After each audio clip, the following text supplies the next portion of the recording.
Hello বন্ধুরা, কেমন আছেন সবাই? আশা করি সবাই ভালো আছেন এবং আরেকটি নতুন ভিডিওতে আপনাদের স্বাগতম।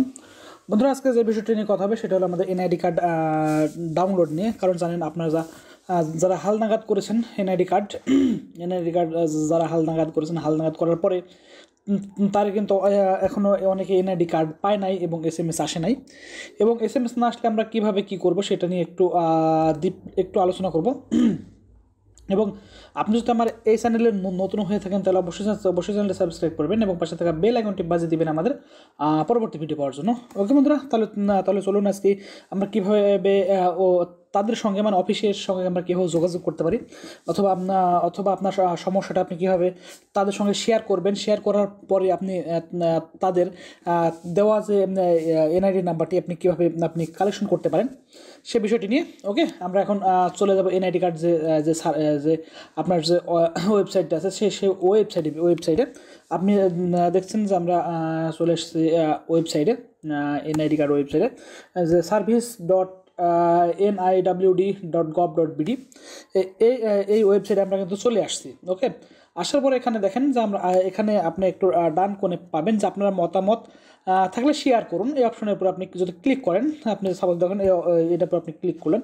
ক্লিক করার পরে এখান থেকে আপনি যদি দেখেন যে ইংরেজিতে পুরো নাম, আপনার ইংরেজিতে পুরো নামটা লিখে দেবেন এবং এখানে যে মোবাইল নাম্বারটি, সেই মোবাইল নাম্বারটিও কিন্তু আপনি লিখে দিবেন। ওকে, এরপরে আসেন সঠিক ইমেল।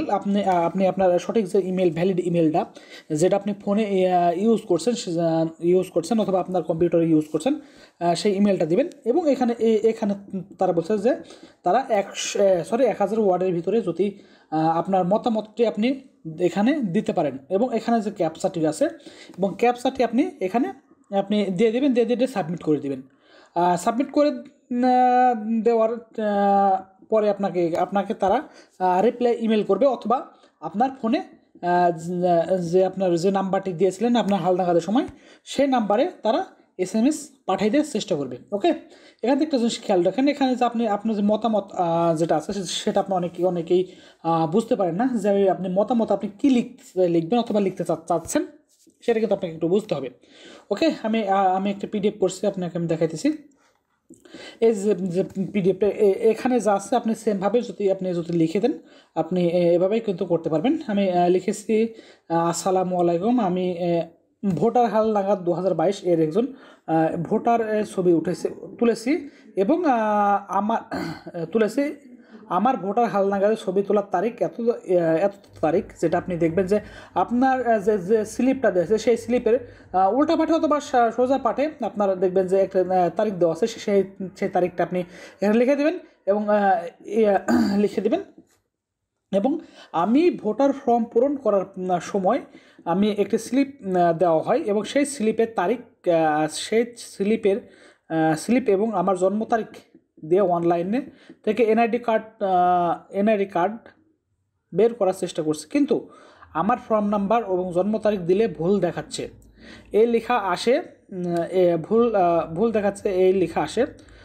আমার সঙ্গে যারা ভোটারের ছবি তুলেছে তারা অনেকের 105 থেকে এসএমএস আসছে এবং সেই এসএমএস দিয়ে তারা অনলাইন থেকে এনআইডি কার্ডটি ডাউনলোড করেছে, কিন্তু আমার এখন এসএমএস আসে নাই। আমার স্লিপ নাম্বারটি, আপনার যে স্লিপ নাম্বার আছে আপনি দেখবেন যে আপনার ডান পাশে আপনার যে স্লিপটা দেওয়া আছে, স্লিপটা ডান পাশে 8 থেকে 10টা ওয়ার্ডের একটা আছে, আপনার স্লিপ নাম্বার আছে, অথবা স্লিপ নাম্বার লেখা না, ওইখানে আপনার কিছু সংখ্যা আছে 8 থেকে 10টা এবং দিবেন এবং তারপরে তার জন্ম তারিখ দিবেন।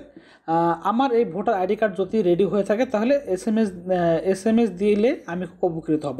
এটা আপনি সোজাসুজি লিখে দিবেন। লিখে দিয়ে আপনি জাস্ট লিখে দেওয়ার পরে এখান থেকে আপনি সাবমিট করে দিবেন। ওকে, আপনি এভাবে কিন্তু আপনার যে মতামতটা আছে সেটা আপনি তাদের সঙ্গে শেয়ার করতে পারেন। ওকে, আপনি যদি চান তারা এইভাবে আপনি যদি চান যে ওদের সঙ্গে আমি শেয়ার করব, আপনি এভাবে করতে পারেন এবং এভাবে করলে আপনার ফলাফলটা একটু তাড়াতাড়ি আসবে বলে মনে হয়। ওকে বন্ধুরা, আপনি এভাবে চেষ্টা করতে পারেন। এই চেষ্টার মাধ্যমে অনেকেই সফল হয়েছে, আপনিও এই চেষ্টাটা করতে পারেন। ওকে বন্ধুরা, আজকে এই পর্যন্তই, দেখা হবে আবার অন্য কোনো ভিডিওতে। সে বন্ধু সবাই ভালো থাকেন, বাই বাই, টাটা।